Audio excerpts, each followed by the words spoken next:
Hey guys, how are you? I hope आप बहुत अच्छे होंगे और आपकी नीट की तैयारी बहुत कमाल की चल रही होगी। फ्रेंड्स, मेरा नाम है डॉक्टर आदिल और मैंने अपना एमबीबीएस पास किया है मौलाना आज़ाद मेडिकल कॉलेज न्यू दिल्ली से। फ्रेंड्स, जैसा कि आपको टाइटल से ही मालूम हो गया होगा कि मैं इस वीडियो में बात करने वाला हूँ कि किस तरह से आपका जो ड्रीम कॉलेज है and one of the finest, one of the best medical college of India, that is Maulana Azad medical college new Delhi में अगर आपको एडमिशन लेना है, अगर आपका सपना है एमएमसी में आना, तो क्या आपका प्लान रहना चाहिए, क्या आपका वे ऑफ स्टडी रहना चाहिए, वे ऑफ रीडिंग रहना चाहिए, कितने घंटे आपको पढ़ाई करनी पड़ेगी, ठीक है?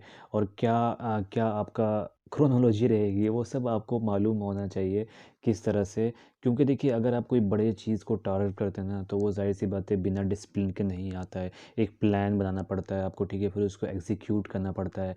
तो ये सारी चीज़ें होती हैं, तभी कोई कोई सक्सेस मिलता है। हम किसी जंग के लिए जाते हैं तो ऐसा नहीं है कि हम बिना सोचे समझे निकल जाते हैं। आपके दिमाग में पूरा खाका होता है और हर दाव का आपके पास तोड़ होता है, ठीक है?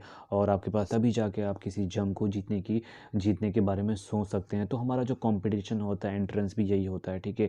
आपके लेवल के क्वेश्चन बिल्कुल नहीं आएंगे, वहाँ पे हर तरह के क्वेश्चंस आएंगे।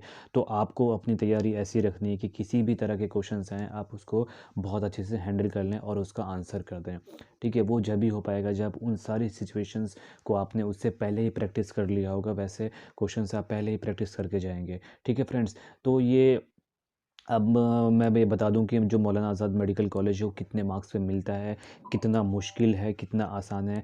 फ्रेंड्स, तो मैं आपको बता दूं कि अगर आप एमएमसी को टारगेट कर रहे हैं तो, और आप जनरल कैटेगरी के हैं और ऑल इंडिया से अगर आपको एमएमसी लेना है, तो आपको 701 मार्क स्कोर करना पड़ेगा। यानी जो ये मैं 2020 के मार्क्स बता रहा हूँ, ठीक है? कि 2020 में जो जनरल कैटेगरी है ऑल इंडिया से, उसके अगर 701 नंबर थे तो उसको एमएमसी कॉलेज अलॉट हो गया है।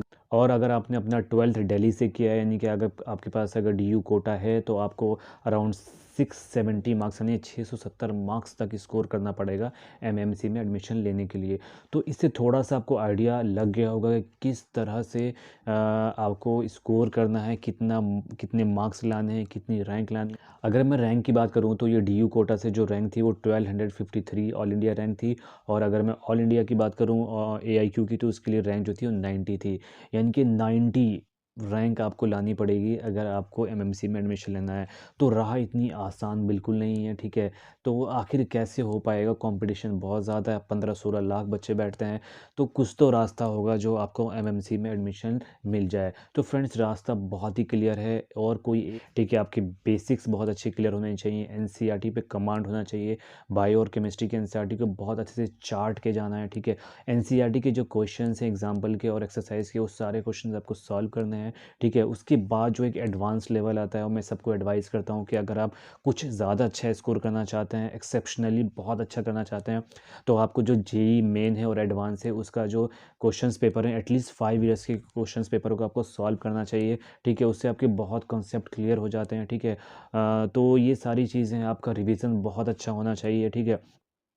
और प्रीवियस ईयर के क्वेश्चंस आपको सॉल्व करने होते हैं, ठीक है? और इसके साथ साथ आपको जो आपके नंबर ऑफ़ आवर्स रहे पढ़ाई के, वो आपको बहुत अच्छे से डिसाइड करने पड़ते हैं। ये नहीं कि कब आपने 4 घंटे पढ़ लिए, कभी आपने 12 घंटे पढ़ लिया। एक जो कंसिस्टेंसी होनी चाहिए आपकी पढ़ाई में, वो आपको दिखाई देनी चाहिए, ठीक है? 12 से 15 घंटे आई वुड एडवाइस कि आपको पढ़ना चाहिए अभी से, अगर आपको मौलाना आज़ाद मेडिकल कॉलेज में एडमिशन लेना है। और वो 12 से 15 घंटे आपके ऐसे होने चाहिए जो कि बहुत ही इफ़ेक्टिव होने चाहिए, जो जो भी पढ़े हैं वो सारा रिटेन हो, ठीक है? तो उसी तरह से आपको अपना पूरा प्लान करना पड़ेगा। आपको पार्टी, शादी, फेसबुक, इंस्टा सबसे दूर रहना है। फ्रेंड्स, ये सारी चीज़ें वापस आएँगी, ठीक है? ये सब कुछ अगले साल रिपीट होगा, शादियाँ भी होंगी, पार्टियाँ भी होंगी, फेसबुक, इंस्टा कुछ भी बंद नहीं होने वाला है, ठीक है? इनफैक्ट आपका नीट का एग्ज़ाम भी बंद नहीं होगा, लेकिन आपका 1 साल ख़त्म हो चुका होगा। जो एनर्जी, जो जोश आपको पढ़ाई के लिए है, वो अगले साल नहीं रहेगी, ठीक है? तो फ्रेंड्स, आई होप आपको ये वीडियो पसंद आई होगी। और अगर आपका भी ख्वाब है और आपका भी सपना है और आपका भी ड्रीम कॉलेज है मौलाना आज़ाद मेडिकल कॉलेज, तो मुझे कमेंट में ज़रूर बताइए। और कितना आपने नीट का टारगेट रखा है, ये भी मुझे कमेंट में बताइए। Thank you very much.